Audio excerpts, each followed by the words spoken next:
తొలి తెలుగు కవయిత్రి శ్రీ మొల్లమాంబ 585వ జయంతి వేడుకలు శ్రీ వెంకటేశ్వర సాయి శాలివాహన కుమ్మలు సంఘం పిడుగురాళ్ల వారి ఆధ్వర్యంలో ఘనంగా నిర్వహించారు. జెడ్పీ హైస్కూల్ దగ్గర ఉన్న శాలివాహన చక్రవర్తి విగ్రహం వద్ద తొలి తెలుగు కవయిత్రి శ్రీ మొల్లమాంబ 585వ జయంతి వేడుకలను సంఘ ప్రెసిడెంట్ శ్రీ ప్రొద్దుటూరి గురుప్రసాద్ జ్యోతి ప్రజ్వలనతో కార్యక్రమాన్ని ప్రారంభించారు. సెక్రటరీ బాడి సమస్తానరావు అతిథులను ఆహ్వానించి వారిని సత్కరించారు. అతిథులుగా పిడుగురాళ్ల మున్సిపల్ చైర్మన్ శ్రీ కొత్త వెంకట సుబ్బారావు మొల్లమాంబ జీవిత చరిత్ర గురించి వివరించారు. విశిష్ట అతిథి మాజీ జీడీసీసీ బ్యాంక్ మాజీ డైరెక్టర్ వడ్డపల్లి సర్వేశ్వరరావు మొల్లమాంబ రచించిన మొల్ల రామాయణంలోని కొన్ని ఘట్టాలను గురించి వివరించారు. పాండరంగ శ్రీనివాసరావు మరియు సంఘం పెద్దలు మద్దికుంట్ల గురవయ్య, బాడుష రవికుమార్, గుమ్మడిదల పుల్లారావు చిత్రపటానికి పూలమాలలు వేశారు. అనంతరం 2000 మందికి అన్నదాన కార్యక్రమాన్ని ట్రెజరర్ కానాల వెంకటేష్ ప్రారంభించారు.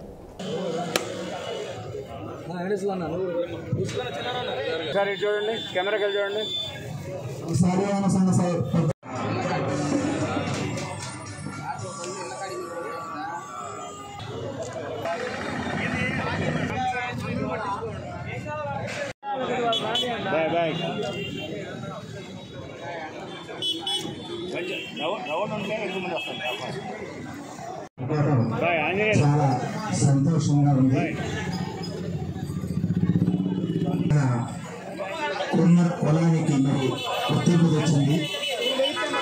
ఆమె మరి జన్మించింది 16వ శతాబ్దంలోని ఆధారంగా తెలుస్తా ఉంది. ఆమె కేశన శెట్టికి జన్మించింది. ఆమె చిన్న వయసు నుంచే మంచి సురుగ్గా ఉండేది. ఆమె మల్లికార్జున భక్తురాలు. ఆమె సమాజంలో ఉన్నటువంటి మరి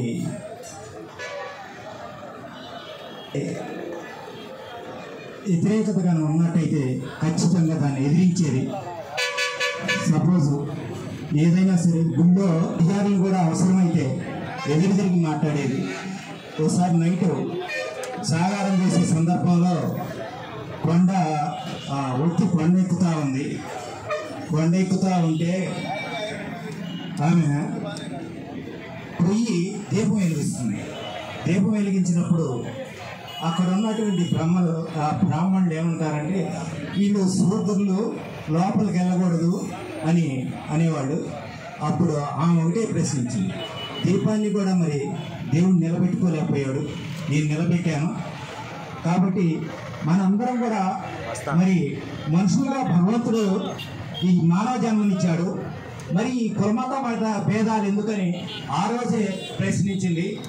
మరి అట్లాంటి మొల్లమాంబ జయంతి జరుపుకోవటం ఈ పిడుగురాళ్ల పట్ల శాలివాహన సోదరులందరికీ కూడా ధన్యవాదాలు జరుపుకుంటూ అవకాశం ఇచ్చినందుకు సంతోషం.